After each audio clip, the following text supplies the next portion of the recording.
If you can't find your way, or you're stuck on a mountainside, if you swam out a bit too far, or you're caught in a snowy slide, send for the searchers, they'll hear you call. Here come the search and rescue heroes, the bravest bunch of all. You'll be glad you heard about them. Give a whistle, give a yell. You may never need them, but never doubt them. The heroes that serve so well, they're the heroes that serve so well. Send for the searchers, they'll hear you call. Here come the search and rescue heroes, the bravest bunch of all. This doesn't look like the way we came, does it? You said it was a shortcut to get back to where we started. We're not even on a trail. I think we're lost. We're not lost, we're just turned around. Besides, our parents said to be back at the campsite by 5 o'clock. That's still over half an hour away. I'm hungry. I wish we brought something to eat. Come on, let's go this way. No, let's stay in the sun. I'm getting cold. I wish I brought my jacket. Come on. Hope this is the right way.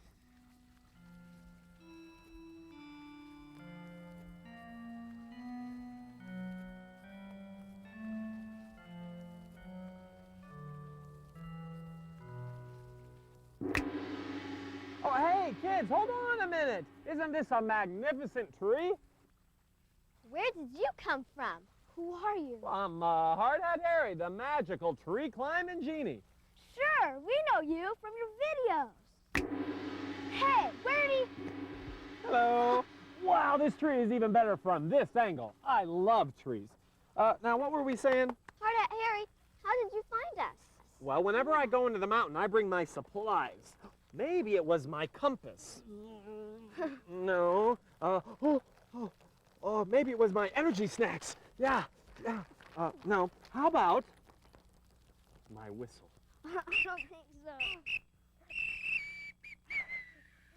No, I guess not. Well, it must have been my genie magic. You see, my genie senses tell me when kids need a little help and are ready for a big adventure. Sure.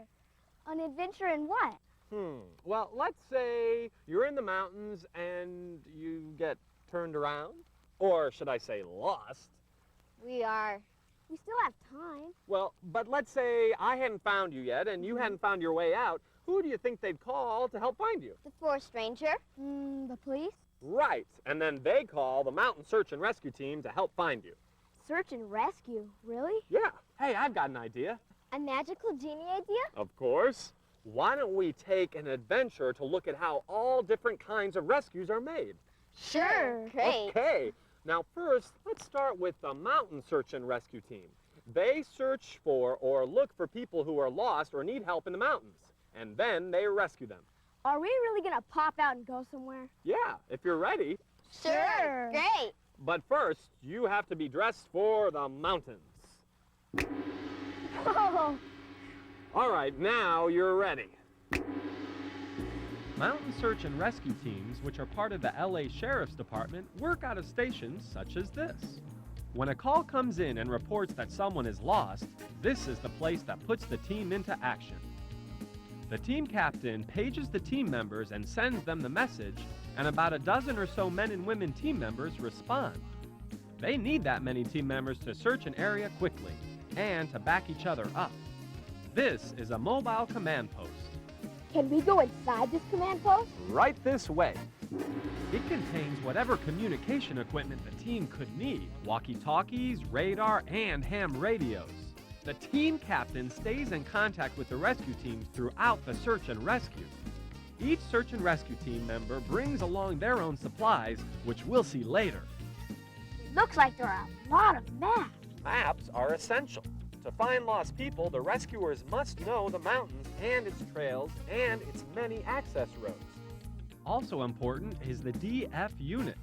This unit picks up signals from an emergency locator transmitter located in an airplane. The DF unit makes it possible to locate an airplane which may have gone down in the mountains. I say we go see a team in action. Then we will see how all this equipment is put to use. How about it? A real-life search and rescue team? Yep. Let's go. Now, here we are. You know, it would have been easier for the search and rescue team to find the lost teenagers if the teenagers would have signaled for help. Well, how could they signal for help? Well, they could have called out for help, or better yet, they could have saved energy by blowing their whistle. Or they could have used their metal reflective mirrors. Like this? Exactly. Or at night by using their flashlights. Oh. Now, do you think if you're tired or you get lost or you get turned around that you should keep walking? I don't know. Maybe. Well, actually, the answer is to find a relatively clear spot in an area where you are and hug a tree. But seriously, stay put if you're lost. It's much easier for the search and rescue team to find you. Hey, there's a search and rescue team up there. Team members can search for lost people from the ground or from a helicopter. Once the people are found, often the search and rescue helicopter brings in team members to remote spots like this. The team usually likes to arrive on the scene from above and to the side. This way they can observe the area and they can more easily set up their rope systems.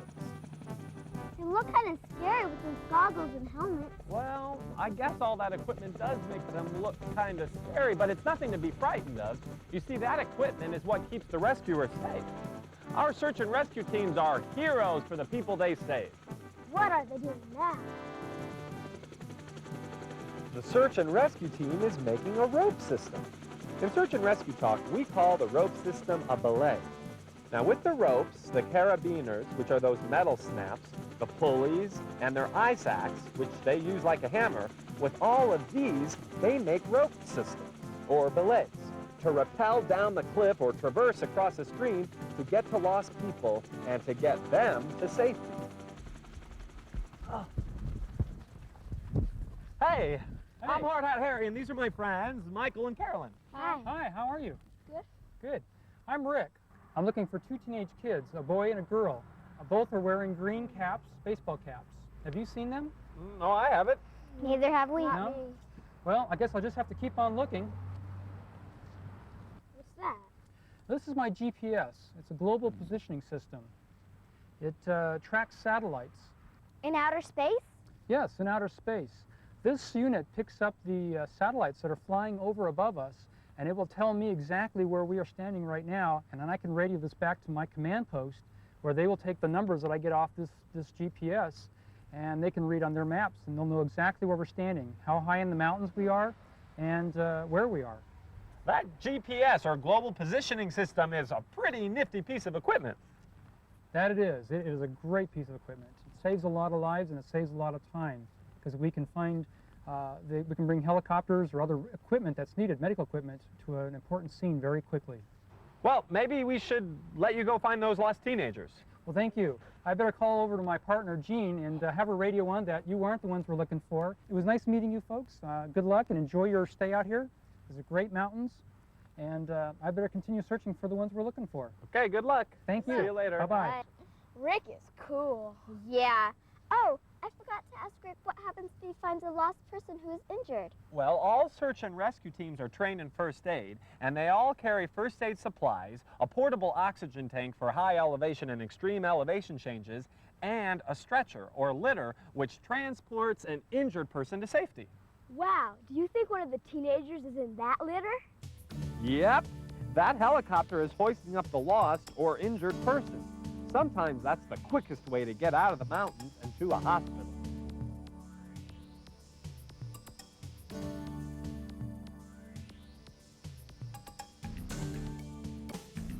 And sometimes an injured person is rolled down a mountain on a fold-out litter with an attachable wheel.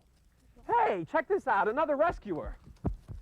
Hey, Pooch, you can tell my friends all about search and rescue dogs like yourself. You helped find those lost teenagers, didn't you, huh? Good doggy, yeah, good doggy. Hi, I'm Hard Hat Harry. Oh, I'm Cindy Clark, and this is Trooper. We're with the LA Sheriff's Search Team. Hi, Trooper. So kids, handlers like Cindy and their search and rescue dogs are very helpful in finding lost or injured people. Hey, I've got an idea. Why don't we see this dog in action? Why don't you guys hide and we'll see if he can find you. Sounds fun. Okay? All right, go hide. Okay. Go. Okay, you gotta go find him.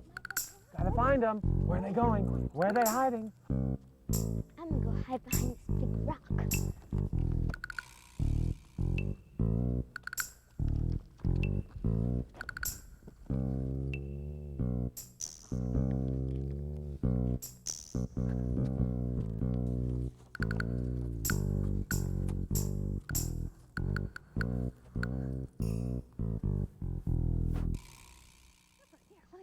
And Cindy, this is a tuna sandwich, right? So if he finds them, this is his reward. Right. And if he doesn't, I get to eat it. Okay.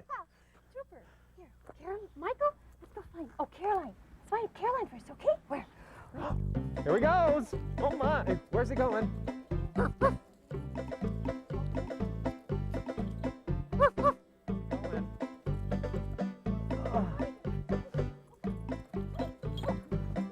he goes. Oh, he found her. Yay. Please tell me. Yes, he's a good boy. What a good find. Okay, Trooper. Now let's see if you can find Michael.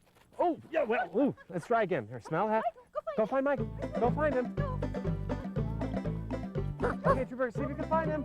We're getting close. We're getting hot. We're getting hot. Come on, Carolyn. Woo! He got it. Hey, he found you. Wow, found me. All right, and another Because tuna you said you sandwich. couldn't find her, Look at how I'm gonna hungry give he you is. some tuna sandwich. Here you go. Good Whoa, dog. Good job. Okay, Cindy, thanks for showing us how to search and rescue for a lost person with your friend Trooper here. Yeah. You're sure welcome. Okay. And, thanks for helping train him. All right, we'll see you later. Thank Hope you. we never have to go hunt you out on the trail. Stay safe. Okay, we will. Thanks. Bye. Thank you. Bye, Trooper. Bye, Trooper. Bye. Bye, Trooper. Search and rescue dogs are heroes, too. You better believe it. I'm really thirsty. How about some water? Yes, and plenty of it. Plenty of it? Hey, was this the water you had in mind? No, not really. Well, let me try again. Ah, there, that's better. You know, all of this water reminds me of the search and rescues that occur around water, like lakes and oceans and rivers. Hey, look into your glasses and you'll see all the vehicles and equipment of the Coast Guard. They have their patrol boats that patrol the waters routinely, keeping a lookout for boats or swimmers in trouble. And then they have their cutters. Cutters? They call these boats cutters because they cut through the water quite quickly. And here are their ships that can cut through ice, called icebreaker ships. The Coast Guard also has helicopters. Some helicopters can take off from boats and hover over the water.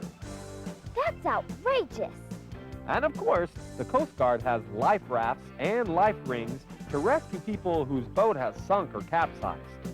And the Coast Guard has sophisticated radar systems to keep track of just where all boats are. Wow, Coast Guard's very busy.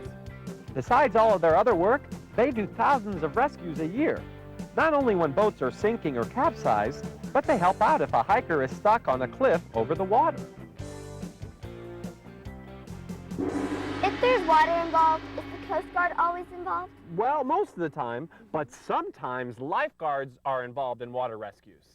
Hey! Oh, cowabunga! Let's go to the beach. Wait a minute. Woohoo! Yeah! Boogie Board, we're set. All right, let's catch that wave. Lifeguards carefully watch all the swimmers and beachgoers to make sure everyone is safe. And in the water, the lifeguard swims out with a life buoy, but sometimes a lifeguard uses a dory or a boat with oars to rescue a swimmer in trouble.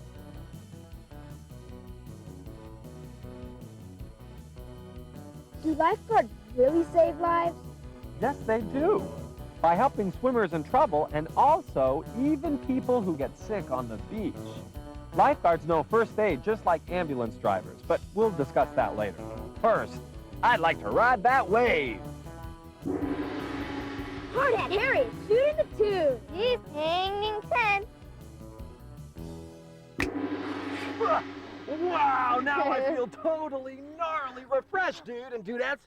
Hey, why don't we check out some frozen water rescues? Yeah, I'm ready. All right. Oh, well, wait. We're not going to be needing these.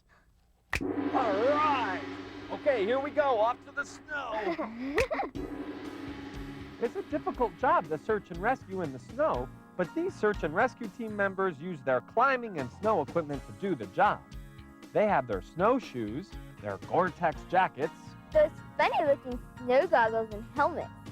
and their ice axes, which this time they use to get a hold of the icy cliffs as they climb. They use a lot of rope. Yes, they do. And there goes their helicopter, taking everyone out of the area safe and sound. Hard hat, Harry? Uh-huh. Look over there. Ooh. Avalanche!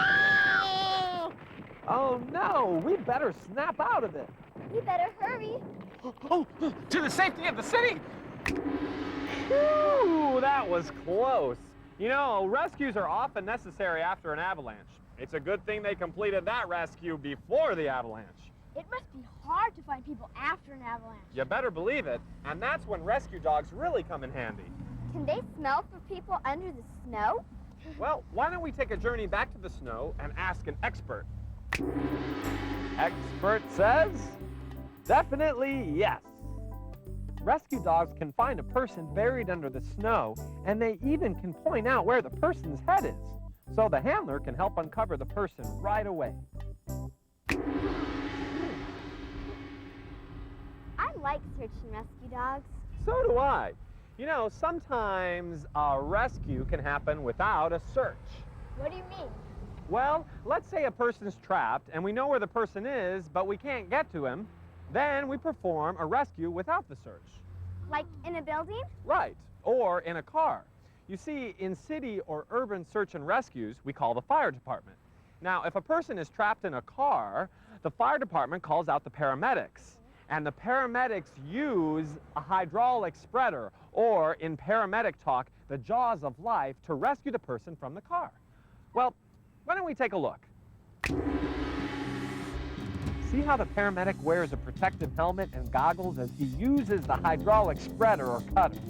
With this jaws of life, the paramedic cuts through the metal of the car to get to the person safely and as quickly as possible. The first hour after trauma or injury is the most important hour to get an injured person medical attention.